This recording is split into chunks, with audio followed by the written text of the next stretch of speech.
또 하나 주목되는 부분은요, 우리의 주력 대미 수출 품목인 반도체 관세 문제입니다.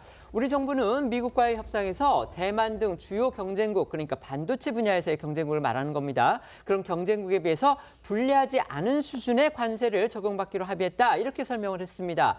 그런데 러트닉은요, 오늘 SNS에 올린 글에서 반도체는 이번 협상 내용에 들어있지 않다고 또 굳이 이렇게 또 밝혔습니다. 이건 또 어떤 의미인지 지금 논란이 일고 있는 겁니다.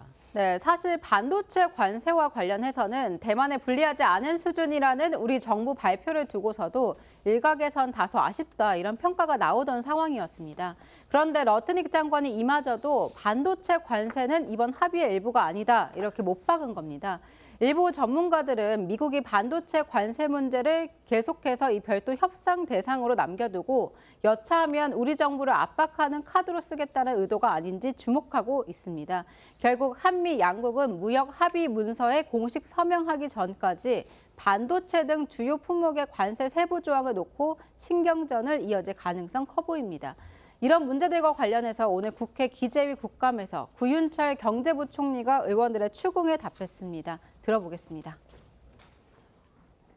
어제 구두로만 이렇게 약속이 된 겁니까? 다른 페이퍼는 없습니까? 지금 그 팩터 시트라고 그걸 네. 준비 중에 있는데 그 어제 아침에 급격하게 이렇게 협의가 또 많이 가까워졌기 때문에 그 수정하는 데는 아마 한 2, 3일 정도 걸릴 것 같습니다. 그럼 거의 준비가 다 서로 됐습니다. MOU로 서명하겠습니다. 그래서 미국 최대한 빨리 하는데 아마 11월에 제출하고 하면 11월 제출하면은 11월 1일부터 11월 1일 소급 때 2029년 뭐 1월까지 한다. 이것도 무슨 얘기예요? 당초에는 그 트럼프 대통령 임기 내에 하는 걸로 돼 있지만 협상을 해가지고 매년 200억 불이 한도입니다. 10년 이상 걸릴 거로 저희들은 예측합니다.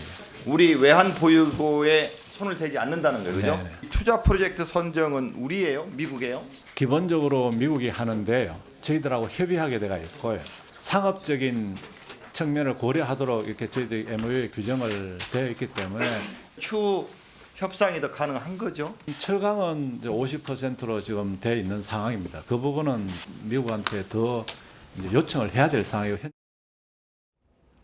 오늘 대통령실에서는 러트닉 장관의 반도체 관세 발언에 대해서 한미 양국은 반도체 관세를 대만에 비해 불리하지 않게 적용하기로 합의했다는 입장 거듭 확인했습니다. 대통령실은 반도체 분야에서 경쟁국인 대만과 동등한 입지를 확보해서 불확실성을 제거한 협상 결과라면서 발표 내용은 양측 합의 내용을 바탕으로 한 것이고 관련 문서는 마무리 검토 중이라고 답했습니다. 오늘 여러 언론은요, 이 반도체와 함께 철강 분야 관세에서도 우리 입장에 충분히 관철되지 않은 점, 이게 또 아쉽다고 지적했습니다. 그렇습니다. 말씀하신 대로 이 철강과 알루미늄 등에 여전히 50%의 고율 관세가 유지되면서 아직 해결할 과제도 남은 상황입니다. 당장 중소기업 중앙회가 이 철강, 알루미늄 관련 중소기업들이 이 대미 수출에 큰 어려움을 겪는 만큼 후속 보완 대책을 조속히 마련해 주길 바란다고 촉구했습니다. 이뿐 아니라 이 협상 과정에서 거론된 이 통화 스와프 역시 포함되지 않았는데요. 관련해서 우리 정부는 3,500억 달러가 통화 스와프를 하기에 적절한 규모가 아니고 또 장기간 이어지는 스와프도 적절하지 않다고 판단했다면서 미국도 원화 중심 통화 스와프가 적합하지 않다는 결론을 내렸다고 설명했습니다. 소장님, 반도체는 뭐 우리의 대미 수출 주력 중의 주력이잖아요. 그렇기 때문에 과연 관세를 얼마로 이제 받게 될지 이 부분에 대해서 굉장히 우리 정부는 물론이고 관련 업계가 지금 주시하고 있는데, 그런데 어제 그 한미 양국 간의 합의에서 반도체 문제 얘기가 빠졌고요. 근데 그것과 관련해서 이제 우리 정부는 이렇게 설명을 했습니다. 어쨌든 우리의 최대 경쟁국이 대만인데 적어도 대만보다도 우리가 더 받지는 않을 것이다. 이제 이런 뉘앙스로 얘기를 한 거죠.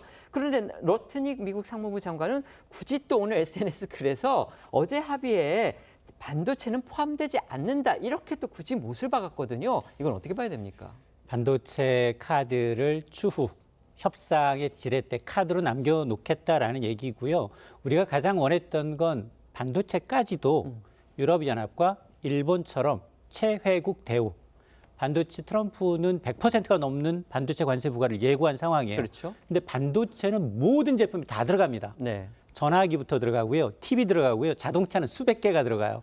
근데 미국의 무역 확장법을 이유로, 안보를 이유로 반도체에 대한 조사는 끝났어요. 근데 이걸 부과하려고 보니 어디에 몇 퍼센트를 반도체 함량 들어간 개수에 들어갈 건지 함량인지 따져보고 있는 상황이고 거기에다가 트럼프의 목적은 뭐냐? 반도체 기술은 미국이 갖고 있지만 제조 잘하는 한국과 대만을 전부 다 미국으로 다 불러오겠다는 계획이거든요. 그러니까 공장을 아예 그냥 미국으로 가져와서 거기서 만들어라 지금 맞습니다. 이거죠. 네. 반도체의 모든 것을 미국에서 하겠다라고 하는데 그런데 바이든 행정부 당시 보조금을 줬단 말이에요. 그렇죠. 그러니까 지금 미적되고 있어요. 삼성이 추가 투자해야 할지 말지를 빨리 좀 더 압박하면 더 나올 것이다라는 계산이 깔려 있는 것으로 저는 보고 있습니다. 네.